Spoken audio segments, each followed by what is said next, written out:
హృదయపూర్వక వందనములు చెల్లిస్తుంటున్నాను. ఈ సమయంలో అవకాశం ఇచ్చిన దేవాతి దేవునికి అన్నికి ప్రత్యేకమైన వందనములు. మరి మా సాక్ష్యం ఏంటంటే గత 2 నెలల నుండి అంటే జూన్ 27వ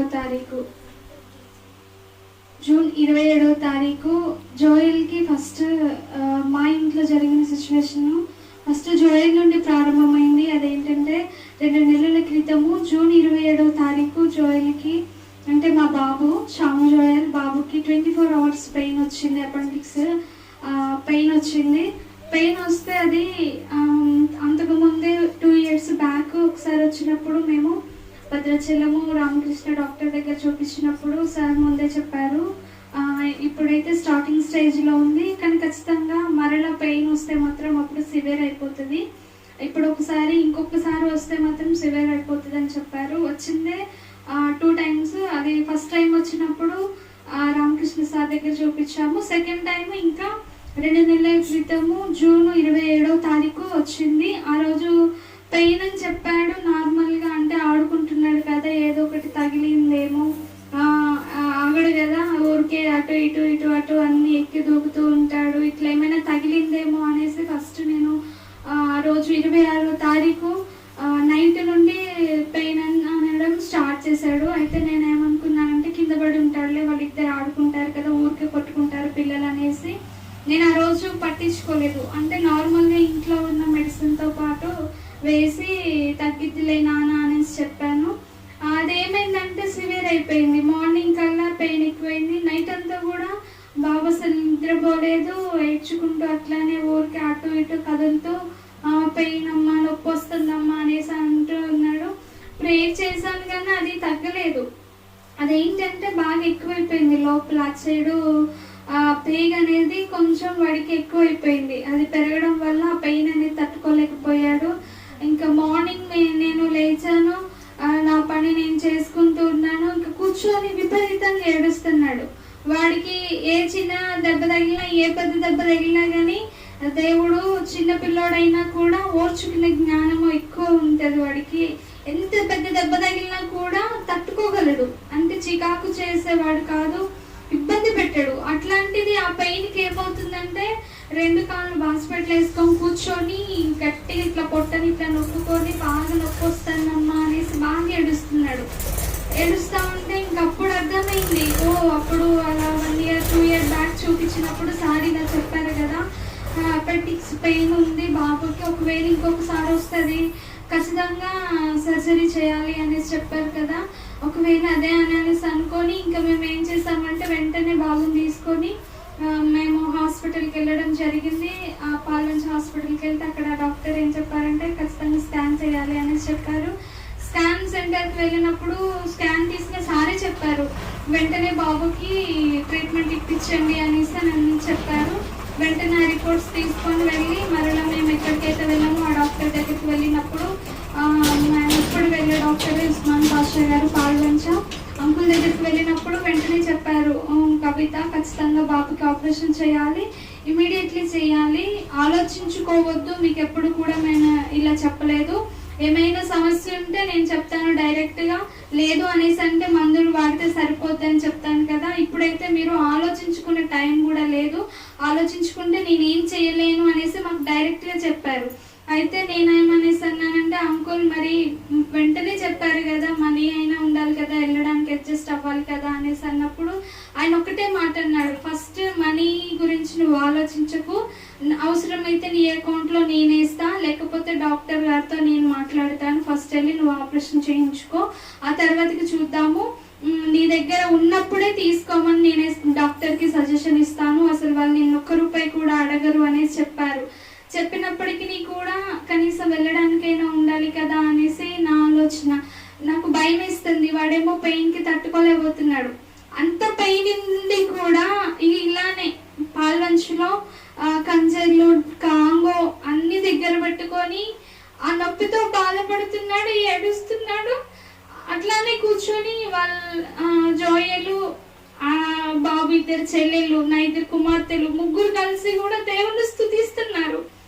నాకేం అర్థం కావట్లేదు. వాడు అంత పెయిన్ ఉండి కూడా వాడు ఏంటి ఇట్లా ఆడుతున్నాడు అనేసి నేను నిజంగా దేవునికి ఏమిచ్చినా ఆయన రుణం తీర్చలేను. ఎందుకంటే బాబు పుట్టినప్పుడే మేమిద్దరము ఆయనని దేవునికి సమర్పించుకున్నాము. నాకైతే ఆలోచన ఉంది, వాడికి ఎంత ఇబ్బంది ఉన్నా కానీ ప్రభు అయితే మరణానికైతే చేరువ చెయ్యడు. నాకు తెలుసు ఖచ్చితంగా ప్రభు ఆ కుమార్తెను బ్రతికించుకుంటాడు. ఎందుకంటే ఆయన పట్ల వాడు వాడబడాలనేసి మా ప్రణాళిక ఉంది, దేవుడి ప్రణాళిక ఉంది. కాబట్టి ఖచ్చితంగా జోయిల్కి ఎటువంటి అపాయం అయితే జరగదని నాకైతే ఆశ అయితే ఉంది. కానీ మనుషులము కదా, నిరాశతో బాబు ఎదురుగా ఉన్నప్పుడు దుఃఖం అయితే ఆగడం లేదు. నా దగ్గర మనీ లేవు అంటే నా దగ్గర 12,000 ఉన్నాయి. కానీ సర్జరీకి 35,000 కావాలని చెప్పారు. నా దగ్గర ఉన్నాయి, సరిపోవు. నేనేం చేయాలో తెలియలేదు. నేను వెంటనే చంటనే ఫోన్ చేసి ఇచ్చానని ఇలా అంటున్నారనేసి. ఏం కాదు అనేసి అన్నయ్య ప్రార్థన చేస్తాము, నేను కారు పంపిస్తాను, వెంటనే బాబుని తీసుకొని వెళ్ళిపోండి. అన్నయ్య వెంటనే కారు పంపించారు. అదే రీతిగా నాకు గూగుల్ మీట్ లో పరిచయం ఉన్నోళ్ళని నేను కొంతమందిని రిక్వెస్ట్ చేశాను, నాకు మనీ కావాలని. అప్పటికప్పుడు వేస్తా అన్న వాళ్ళు కూడా సడన్ గా ఏమైందో తెలియదు, ఒక్క దొరకలేదని చెప్పారు. నా బంధువులను కూడా అడిగాను, అంటే వేస్తాననేసి చెప్పారు, లేవు అనేది అనలేదు వాళ్ళు. కానీ వెళ్ళే సిచ్యువేషన్ మేము స్టార్ట్ అయిపోయే వరకు మళ్ళీ వాళ్ళు ఫోన్ చేసి కుదరలేదని చెప్పారు. నాకు భయం వేసింది, ఏంటి ప్రభు ఇస్తానని కుదరలేదు అనేసి అన్నారు అనేసి. నేనేం చేయాలో అర్థం కాలేదు.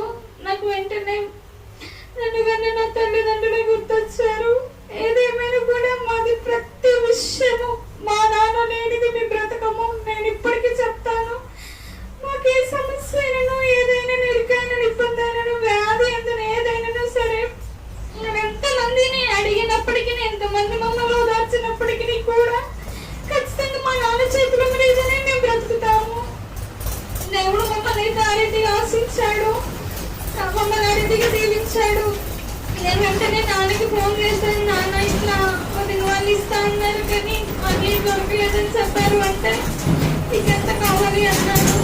ఆపరేషన్కి అయితే 35,000 అన్నారు నాన్న అనేసి అన్నాను. వెంటనే నాన్న నా అకౌంట్లో ఇస్తాడు.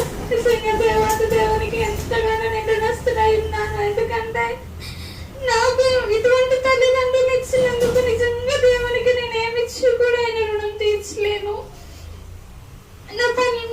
నా విషయమే కాదు, నా కుటుంబ విషయంలో కూడా నా తల్లిదండ్రులు ఎప్పుడు కూడా ఏ లోటు చెయ్యరు.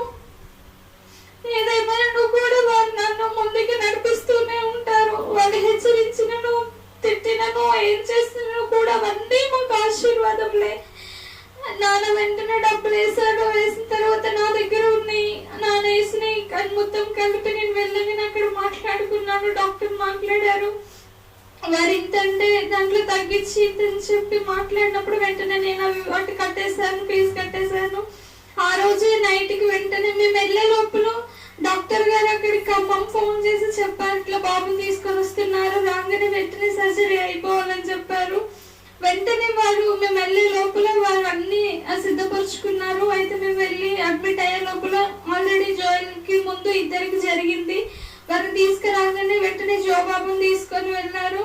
అయితే మా అందరిలో నువ్వు మదర్వి కదా, నువ్వు పక్కన ఉండాలి అని చెప్పారు. నేను వెళ్ళడం ధైర్యంగానే వెళ్ళాను. కానీ లోపలికి వెళ్ళిన తర్వాత వాడికి ఆపరేషన్ చేస్తా ఉంటే నాకు భయం వేసింది. ఎందుకు అంటే అవి చాలా పెద్ద పెద్ద రాడ్లు, చాలా అవి భయంకరంగా ఉన్నాయి. అవి చూస్తే భయం వేసింది. ఎందుకంటే కుమారుడిని ఆ స్కిన్ ఎట్లా పడితే అట్లా నార్మల్ గా అయితే మన పొట్ట ఇట్లా కొంచెం లాగినా కూడా రాదు. కానీ వాళ్ళు ఇట్లా కత్తెర పట్టుకొని ఇలా లాగితే ఇక్కడ నుండి ఇంత పొడవు వాడి స్కిన్ ఇలా సాగిపోయింది. నాకు చాలా భయం వేసింది. అక్కడ ఉండి వాళ్ళు ఒకటే అన్నారు, అమ్మ నువ్వు ధైర్యంతో ఉంటేనే ఇక్కడ ఉంచుతాను, లేకపోతే బయట పంపిస్తాను అని చెప్పారు. ఉంటాను అనేసి నేను మనసులో దేవునికి ప్రార్థన చేసుకుంటూ అలానే ఉన్నాను. కానీ దేవాతి దేవుడు నా కుమారుడిని ఎంత స్వస్థపరిచారంటే, అదే ఆపరేషన్ ఆ వార్డ్ లో ఉన్న వాళ్ళందరికీ జరిగింది, పెద్ద పెద్ద వాళ్ళకి జరిగింది. వాళ్ళందరేమో అసలు ఎంత దుఃఖపడుతున్నారు, ఎంత బాధపడుతున్నారో, నొప్పి తట్టుకోలేక. కానీ నా కుమారుడు మాత్రం ఒక్కరోజు కూడా అమ్మ నొప్పులు ఇస్తుందని చెప్పలేదు. వాడు మొత్తం తిరుగుతూ ఉన్నాడు, ఆడుకుంటూ ఉన్నాడు, నాకు ఏ నొప్పి లేదని పట్టింది, మంచిగా తింటూ ఉన్నాడు. నిజంగా నా దేవుడు ఎంత గొప్ప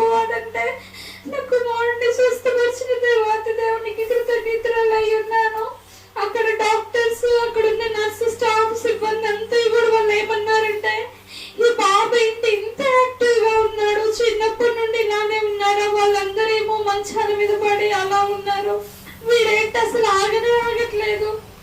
ఆపరేషన్ ఇక్కుట్లో పడినా కూడా వాడు ఆగట్లేదు అనేసి వాళ్ళు ఊరికే జాయిన్ దగ్గరకు వచ్చి ముద్దు పెట్టుకొని, నువ్వు మాతో ఉండిపోరా, నువ్వు మాతో ఉండిపో, నువ్వు వెళ్తే మాకు బోర్ కొడుతుంది అనేసి బాబుని ఊరికే మందలిస్తూ ఉన్నారు. డాక్టర్ గారు కూడా చాలా యాక్టివ్ ఉన్నాడు బాబు నిజంగా అనేసి చెప్పారు. ఇదంతా కూడా నా దేవుడు ఇచ్చిన ఆరోగ్యం మాత్రమే కేవలము.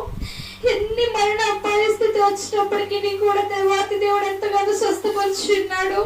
అదొక అద్భుత కార్యము చేసి నన్న కుటుంబంలో. అది అయిపోయిన తర్వాత మరలా ఈ యొక్క నెలలో మమ్మల్ని ఎన్నిసార్లు సాతాను పడవేసిందంటే, ఈ నెలలో స్టార్టింగ్ మొదటిగా నాన్నకి జ్వరం వచ్చింది, అమ్మకు వచ్చింది, ఆ తర్వాత అందరికీ వచ్చింది. వచ్చి తగ్గిపోయింది. ఒక వారం రోజుల వరకు కూడా అందరం సఫర్ అయిపోయాము. తగ్గింది. తగ్గిన మరలా 3 రోజులకే మరలా అందరికి రెండోసారి మరలా స్టార్ట్ అవుతుంది జ్వరము. ఎందుకో అర్థం కాలేదు. ఇక్కడ చూస్తేనేమో ఈ ఆగస్టు 16వ తారీఖున ఇంట్లో ప్రేయర్ ఉంది. ప్రేయర్కి ముందు మమ్మల్ని సాధారణ ఎంతగానో ఇబ్బంది పెట్టింది. అదే రీతిగా అనేసి అంటే మాకు అందరికి కూడా విపరీతమైన జ్వరము చేత ఒళ్ళు నొప్పులు, ప్రతిదీ బాడీ పెయిన్స్ అన్ని కూడా వచ్చి ఉన్నాయి. అయినా కూడా దేవుడు స్వస్థపరిచినాడు. ఆ స్వస్థపరిచినప్పటి నుండి మళ్ళా ఆగస్టు 16వ తారీఖు వరకు కూడా మమ్మల్ని క్షేమంగా ఉంచాడు.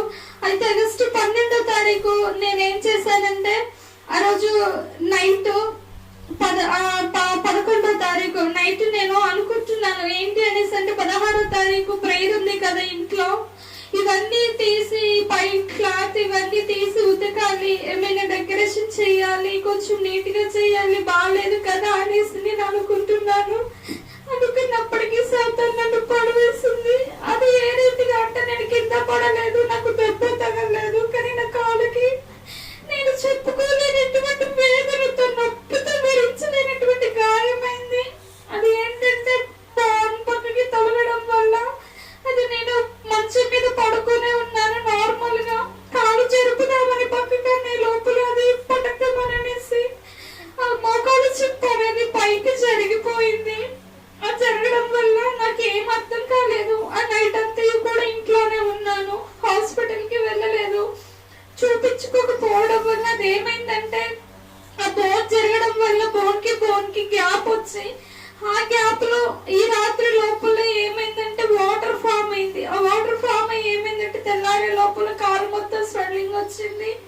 విపరీతమైన నొప్పి. నాకేం చేయాలో తెలియదు. ప్రభువా, నేను రాత్రి కదా, నేను మందిరము మేము సేవను ప్రారంభించి సంవత్సరం అయిందని ఆనందంలో అదంతా నేను మంచిగా చేసుకోవాలి, అనేక మందిని పిలుచుకోవాలని ఆలోచనతో నేను మాట్లాడుకొని ఉన్నాను కదా ప్రభువా. సాధారణ ఇలా చేసింది. ఇప్పుడు నేనేం చేయలేని స్థితిలోనే ఉన్నాను కదా, ఇలా చెయ్యాలనే కదా నా కాళ్ళలా చేసింది. ఏం చేయకపోయినా కూడా అనేసి నేను ఎంతగానో దుఃఖించాను. అయినప్పటికీ కూడా నాన్న అనారోగ్యంతో ఉన్నప్పటికీ కూడా నాన్న ఒక్కడే చేసుకుని ఉన్నాడు. అంటే చాలా బాధ అనిపించింది. ఏంటి ప్రభు, ఎప్పుడు నేనే ప్రతి దాంట్లో నేను ఈ డెకరేషన్లు ఇటువంటి ఏమైనా నీట్ గా చేయాలంటే నేనే సదురుకునేదాన్ని కదా, ఈసారి నన్ను ఎందుకు తండ్రిని పరిచర్యలో వాడుకోవడం లేదు అనేసి నేను బాధపడ్డాను. బాధపడినప్పటికీ కూడా అంత దేవుని కృప వల్ల అంతా మంచిగానే జరిగింది. ఆగస్టు 16వ తారీఖు రానే వచ్చింది. మేము అనుకున్న దానికంటే దేవుడు గొప్పగా ఆ రోజు ఆరాధన జరిగించాడు. దేవాది దేవునికి స్తోత్రం చెల్లిస్తూ ఉంటున్నాను. ఆ రోజు ఏమైంది అనేసి అంటే, నా భర్త విషయమై ఆయన మా ఇద్దరి మధ్యలో కొంచెం డిస్కషన్ జరిగింది దేవుని పనిలో. అయినప్పటికీ కూడా దేవునికి నేనే ప్రార్థన చేశాను, కానీ నేనేమీ నోరు చేరలేదు. అయినప్పటికీ కూడా నేను అన్నాను, ఒకటి దేవుని పనిలో మనం వెనకాడద్దు అని చెప్పాను. చెప్పినప్పటికీ కూడా ఆయన నా మీద విశ్వాసం ఉంచలేదు. దేవుడు వెంటనే ఆయనకి విపరీతమైన జ్వరం చేత ఎంతగానో కృంగదీసి ఉన్నాడు. అసలు ఇంకా ఏది వచ్చినప్పటికీ కూడా సందేహపడి చాలా తట్టుకునేది. అట్లాంటిది ఆ రోజు జ్వరం వచ్చింది. లోపల గదిలో పడుకొని అసలు లేవలేకపోతున్నాడు. విపరీతమైన నొప్పుల చేత బాధపడుతున్నాడు. ఏంటిది అనేసి అనుకున్నా. అయినా కూడా ఆరాధన జరిగిపోయింది. దేవుని కృపలో అందరూ వచ్చి ఉన్నారు, వచ్చి హ్యాపీగా తిరిగి వెళ్ళి ఉన్నారు. ఆరాధన అయిపోయిన తర్వాత నేను నా భర్త తీసుకుని హాస్పిటల్కి వెళ్ళి చూపించినప్పుడు, టెస్టులు చేపించినప్పుడు అక్కడ డెంగ్యూ పాజిటివ్ అని వచ్చింది. అయితే దేవునికి నేను ఒకటే ప్రార్థన చేసుకున్నాను, ప్రభు ఎటువంటి అపాయం ఉండకూడదు. ఎందుకంటే నేను లాస్ట్ ఇయర్ డెంగ్యూ కేసుల చేత మా కాలనీలో ఇక్కడ మనుగురులు అనేక మంది చనిపోయి ఉన్నారు. మాకు తెలిసిన వారు యవనస్తులు ఓన్లీ డెంగ్యూ ఫీవర్ తోనే చాలా మంది మరణించి ఉన్నారు. మళ్ళీ ఈ రోజు ఈ యొక్క సంవత్సరంలో కూడా స్టార్ట్ అవుతున్నాయి. ప్రభు నాకు తెలిసి మా చుట్టుప్రక్కల ఉన్న వాళ్ళలో మాది మొదటి కేసేమో అనేసి నేను అనుకొని ప్రార్థించుకున్నాను. ప్రభు ఎటువంటి అపాయం అయితే ఉండకూడదని ప్రార్థించుకున్నాను. ఆయనకి డెంగ్యూ పాజిటివ్ వచ్చిన తెల్లారే పాప జ్వరముతో ఉంది. పాపను కూడా తీసుకువెళ్తే ఆమె కూడా డెంగ్యూ పాజిటివ్, అలాగే టైఫాయిడ్ కూడా ఉంది.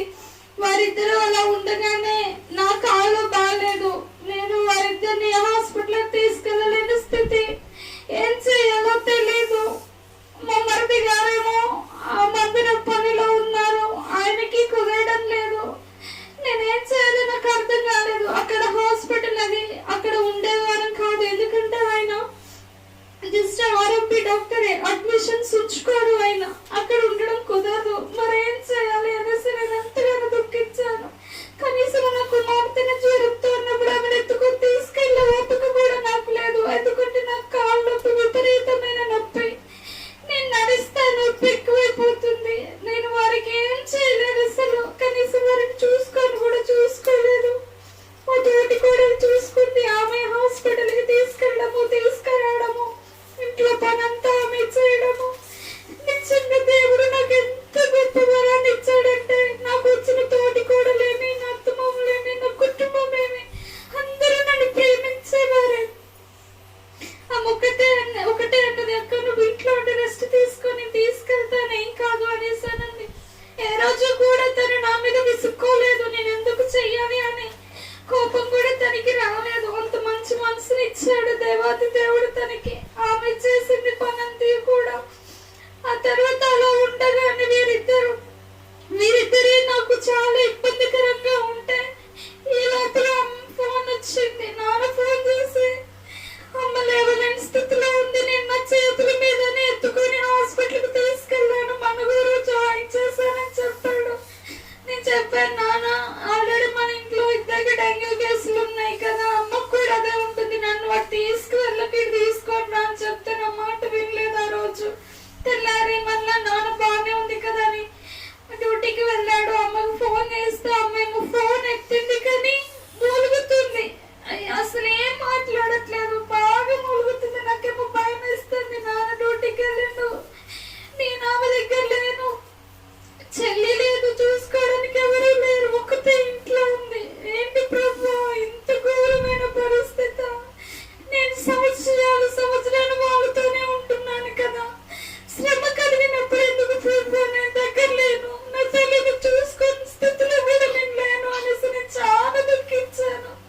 ఇటు చూస్తే భర్తను చూడలేను, ఇటు చూస్తే బాబుని చూడలేను, నేను అనారోగ్యంతో ఉన్నాను, నేనేం చేయాలని బాగా దుఃఖించాను. ప్రభునైతే నేను నిర్ణయించి ప్రార్థించాను, ఎందుకు ఇట్లాంటి శ్రమ నాకు ఇచ్చావు అనేసి నిజంగా దేవుని నిందించాను. తర్వాత మళ్ళీ ప్రార్థించుకున్నాను, ఇదంతా నా మంచిగా ప్రభు నన్ను క్షమించు ప్రభు అని నేను ప్రార్థించాను. అంటే నీకు ఫోన్ చేసి కూడా అదే చెప్పానని అది దేవుడికి ప్రార్థించాను. దేవుని నిందించి ప్రార్థించారని అనేసి అంటే అన్నయ్య ఒకటి అన్నారు, మనం దేవుడిని నిందించకూడదు అన్నతో మాట్లాడారు. ఆ తర్వాత మళ్ళీ ప్రార్థన చేసుకున్నాను, ప్రభు సహాయం వచ్చాయని. నాకు వెంటనే మా అన్నయ్య గుర్తొచ్చాడు, అశ్వపురంలో ఉంటాడు. అన్నయ్యకి ఫోన్ చేసి, అన్నయ్య అది కాట ఉంది కదా, అమ్మకి అస్సలు బాగాలేదు, నాన్న డ్యూటీకి వెళ్ళారు, పంపించట్లేదంట వాళ్ళు, వెంటనే అమ్మని బాలన్స్ తీసుకొని రా అన్నయ్య అని వదినమ్మ ఫోన్ చేసి బాగా ఏడ్చాను. ఏడిస్తే వెంటనే వదిన పంపించింది అన్నయ్యని. ఈ లోపల నాన్న కూడా పర్మిషన్ తీసుకొని వచ్చారు. అసలు ఎలా వచ్చారంటే, నిజంగా రోజు అమ్మని చూస్తే చాలా భయం వేసింది. నేను మా తోటి కూడా ఇద్దరం ఏడ్చాము. ఆమె ఏమన్నదంటే, అక్క ఈ స్థితిలో పెద్దమ్మని చూస్తే మీ అమ్మలాగా లేదు, నా తల్లిలాగే అనిపిస్తుంది అక్క, నాకు భయం వేస్తుంది అక్క, అమ్మకి ఏమైతే అనేసి ఆమె అమ్మ అనేసి అంటుంది, పెద్దమ్మని కూడా అనట్లేదు. అమ్మ నీకేం కాదు ఏం కాదు అనేసి అంటుంది. ఇద్దరు ఏడుస్తే నాకు చాలా భయం వేస్తుంది. మా అమ్మ ఏమో నన్ను చచ్చి వస్తున్నాయి, నా మీద కూర్చోండి, నా మీద ఎక్కి తొక్కండి, మొత్తం నొక్కండి అనేసి విపరీతంగా ఏడుస్తుంది. ఏం చేయాలి డాక్టర్ అంకుల్ కూడా భయం వేస్తుంది. ఫస్ట్ నన్ను పిలిచి అంకుల్ అన్నారు, నేను వేరే దగ్గర రిఫర్ చేస్తాను, అక్కడికి వెళ్తారంటే నేను ఒకటే మాట అన్నాను, లేదు అంకుల్ మీరు ఖచ్చితంగా నయం చేస్తారు, మీరు ఎటువంటి వ్యాధి అయినా కూడా మీ దగ్గరకు వస్తే గ్యారంటీగా స్వస్థత కలుగుతుంది అంకుల్, నాకు ఆ నమ్మకం ఉంది అనేసి నేను అంకుల్తో అన్నప్పుడు, సరే మీరు ఇంతగా అడుగుతున్నారు కాబట్టి నేను ట్రీట్మెంట్ ఇస్తాను అని చెప్పారు. అయితే ఒక రోజు అంతా ట్రీట్మెంట్ ఇచ్చారు, ఒక రాత్రి ట్రీట్మెంట్ ఇచ్చారు, ఒక పగలంతా ఉన్నారు. కానీ అప్పటికి అమ్మకి పెయిన్స్, జ్వరం అవన్నీ తగ్గిపోయాయి. కానీ ఈ బ్రెస్ట్ కింద పెయిన్ వస్తుంది, ఈ ప్లేస్ లో పెయిన్ వస్తుంది, అది ఎందుకు పెయిన్ వస్తుందో తెలియదు. స్కానింగ్ అవన్నీ ఎక్స్రే తీయించాము కానీ అది ప్రతిది కూడా నార్మల్ వచ్చింది. ఇంకా అంకుల్ కి భయం వేసింది, ఎందుకంటే అమ్మకి డెంగ్యూ ఉంది, మలేరియా, చికెన్ గునియా ఉంది, టైఫాయిడ్ ఉంది, 3 ఉన్నాయి. 3 వల్ల ఏమైందంటే ఆమెకి లోపల ఇన్ఫెక్షన్ అనేది ఫామ్ అయ్యి ఆ లివర్ చుట్టూ మనం యూరిన్ పోసే బ్లాడర్ చుట్టూ అదేమైందంటే వాటర్ ఫామ్ అయింది. ఆ వాటర్ ఫామ్ అవ్వడం వల్ల తనకి బాగా పెయిన్ ఎక్కువైపోయింది అమ్మకి. ఆ పెయిన్ రావడం వల్ల అంకుల్ దగ్గర ఉంచలేదు, భద్రాచలం రిఫర్ చేశారు. అక్కడికి వెళ్ళిన తర్వాత డాక్టర్ గారు చూసి దేవాతి దేవుడు అక్కడ అమ్మను క్షేమంగా ఉంచి ఉన్నారు, స్వస్థతనిచ్చి ఉన్నారు. భద్రాచలం వెళ్ళిన తర్వాత ఇదంతా కూడా ఎలా స్వస్థత కలిగింది అనేసి అంటే నేను ఒక్కదన్నా ప్రార్థించలేదు, నా కుటుంబం తరపున అనేక మంది ఉన్నారు, 100 మంది ఉన్నారు. నా వెనుక చూసుకుంటే ఒక కుటుంబంలో 4-5 ఉండొచ్చు, అలా ఎంతమంది ఉన్నారో నాకైతే తెలియదు. నేను పంపించిన ఆ యొక్క టీమ్ లో, మనకు గూగుల్ మీట్ టీమ్ లో మన యొక్క 3 గ్రూపులలో పెట్టిన ఆ యొక్క మెసేజ్ ఎంతమంది చూసారో, ఎంతమంది ప్రార్థించారో నాకైతే తెలియదు. కానీ దేవుడు వీరందరూ ప్రార్థన వల్లే నా కుటుంబానికి స్వస్థతనిచ్చి ఉన్నాడని నేను గట్టిగా నమ్ముతాను. ఎందుకంటే దేవుడు నాకు ఇచ్చిన గొప్ప వరం ఏంటంటే మన యొక్క గూగుల్ మీట్ టీము, మన యొక్క ఆత్మీయ కుటుంబము. ఎందుకంటే నా ప్రతి చిన్న విషయము కూడా నా యొక్క కుటుంబము, ఆత్మీయ కుటుంబం అనేది ప్రార్థించినప్పుడు నాకు వెంటనే స్వస్థతలు వస్తున్నాయి, వెంటనే అద్భుత కార్యములు, ఆశ్చర్య కార్యములు జరుగుతూ వస్తున్నాయి. ఇదంతా కూడా దేవాతి దేవుడు నాకు ఇచ్చిన గొప్ప వరం అనేసి నేను భావిస్తూ ఉన్నాను. నా కుటుంబం కోసం ప్రార్థించిన ప్రతి ఒక్కరికి వందనాలు చెల్లిస్తుంటున్నాను హృదయపూర్వకముగా. భద్రాచలము నుండి అమ్మను మరలా ఇంటికి తీసుకొచ్చిన తర్వాత 3 రోజులు కూడా అమ్మ బాగాలేదు, చాలా నీరసంగా, ఏం తినని స్థితి. నేనైతే ఒకటే అనుకున్నాను, అస్సలు వాటర్ కూడా తాగట్లేదు ఆమె, ఎందుకంటే ఆ వాటర్ లోపల ఫామ్ అవ్వడం వల్ల ఆమెకి వామిటింగ్ సెన్సేషన్ ఎక్కువ ఉంటుంది అనేసి డాక్టర్ చెప్పారు. తగ్గేంత వరకు కూడా వాంతులు అవ్వవు, కానీ వికారం అనేది చాలా ఎక్కువగా ఉంటుందని చెప్పారు. అయితే నేను అనుకున్నాను, 3 రోజులైంది అమ్మ ఏం తినట్లేదు కదా, అసలే డెంగ్యూ కదా, ఏం తిననప్పుడు మరి ఆ ప్లేట్లెట్ కౌంటింగ్ ఎలా ఉంటుందో తెలియదు కదా మనకి అనేసి నేను నాన్నతో చెప్పాను. ఒకవేళ తగ్గిపోయే అవకాశం కూడా ఉంది నాన్న, మళ్ళొకసారి తీసుకెళ్దామని పాలవన్స్కి తీసుకువెళ్ళి మళ్ళీ టెస్ట్ చేపించి అంకుల్ దగ్గర చూపిస్తే 1,75,000 ఉన్నాయి. దేవునికి స్తోత్రం. నిజంగా ఇది గొప్ప కార్యము, ఎందుకంటే అమ్మ అసలు ఏం తినని స్థితి, ఏం తాగని స్థితి అయినప్పటికీ కూడా దేవాతి దేవుడు ఆయన యొక్క రక్తాన్ని అమ్మలో కుమ్మరించి ఎటువంటి మరలా అపాయం లేకోకుండా దేవాదేవుడు స్వస్థపరిచి ఉన్నాడు. ఏమి తినకోకుండా, ఏం తాకోకుండా ఎలా వస్తాయి అంతా. ఇదంతా కూడా దేవుడు ఇచ్చిన అద్భుత కార్యము, ఆశ్చర్య కార్యము. ఆయన మా మీద చూపించే అపారమైన ఉచితమైన ప్రేమ ఇదంతా కూడా. నిజంగా దేవాతి దేవునికి మా కుటుంబం అంతా కూడా రుణస్థులమై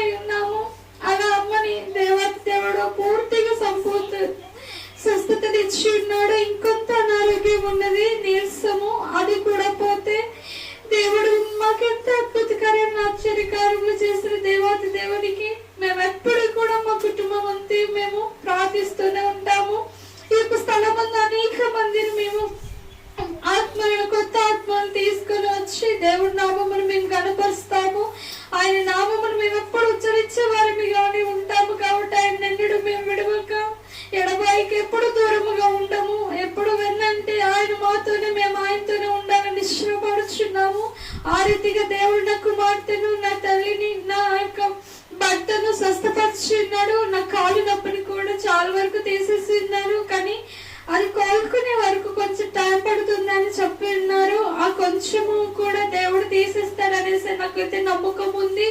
ప్రభు ఇన్ని అద్భుత కార్యములు, ఇన్ని ఆశ్చర్య కార్యములు చేసిన దేవాతి దేవునికి ఏమి రుణం తీర్చలేము. కాబట్టి మేము ప్రతిదినం ఎల్లప్పుడూ మా కుటుంబం అంతా కూడా కలిసి ఆయన నామమును మేము హెచ్చించే వారిగానే బ్రతకాలని, ఆయనకు సన్నిధిలో మేము మా బ్రతుకు దినములన్నీ కూడా ఆయనకు సాక్షార్థమై సాక్షులుగానే జీవించాలని మేము కోరుకుంటున్నాము. ఆ రీతిగా మేము దేవుని యందు ఎదగాలని మీరందరూ కూడా ప్రార్థించండి.